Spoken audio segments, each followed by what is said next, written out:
And this is a little follow-up video. These are the two Smoky Unit Camaros. As I said in the other video, he took 3 Camaros to Bonneville to set land speed records with. 2 of them were small blocks. 1 of them was a big block. Took a handful of spare engines as well. And they blew up some of the engines. And in the end, by the end of the testing, they were actually taking the engines and robbing parts from one another to build yet another engine because they were blowing them up. Usually what was happening was, as they were out on the salt and doing a run, the rear tires would spin because there are parts of the salt flats that I guess will seep some water through, and it will cause you to lose traction from the rear end, and it over revs the engine.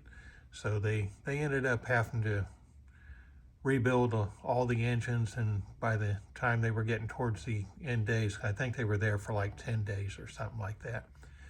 But by the end, they were actually taking the engines and several engines to make one good engine just to finish up their running. In the end, they set just under or right at 300 records. Smoky Unit says they actually set over 500 records because they kept breaking their own records. But overall, I think it come out to like 284 records or somewhere around that area that they officially broke. So that was a pretty cool piece of history. And down here we have the Harry Gant Luminas. These are 1994 Luminas. Obviously, the bottom one was the last race that Harry Gant ran in the paint scheme. That was from the Burton Howell days. Hal Needham sold the team to Leo Jackson in 1989. But overall, the Skull Bandit is best known for Burt Reynolds, Hal Needham, and Harry Gant. Leo Jackson really wasn't much for the limelight. But these 2 cars are by Ertl. These 2 Camaros are by GMP. And I already told you about the trailers from MN Trailers. The tractors, I had to go look it up on the boxes, but the tractors are by Road King. This one's a Kenworth, which they did use a Kenworth when actually started out with Max with the Mach 1 race team, cabovers, but then they pretty much switched over to Kenworths. And so this is fairly representative of the actual tractors that were used of the time period. And then up here, Smoky never had a tractor trailer like this. This is just a tribute to him. That's a Peterbilt, Road King Peterbilt on top.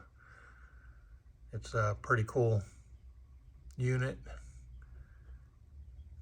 I did all the graphics on both of them. Did all the graphics on the trailers. I just ordered them in the paint colors I wanted.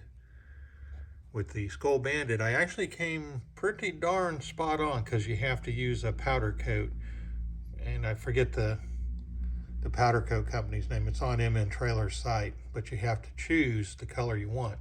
And I actually picked pretty darn close to the actual color of the trailer matching the cars. I think it's pretty much on the money.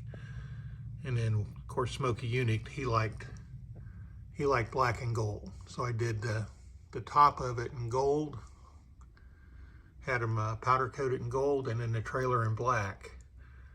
And made for really nice display units.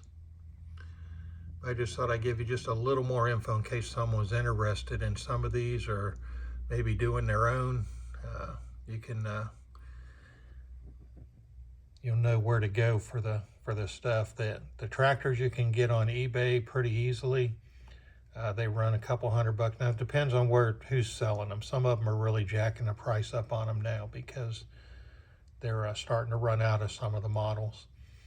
But usually some of these I've gotten for just under 200. Usually they're about right at 220 for the tractor. So yeah, I just hope everybody enjoys these. Thank you for watching.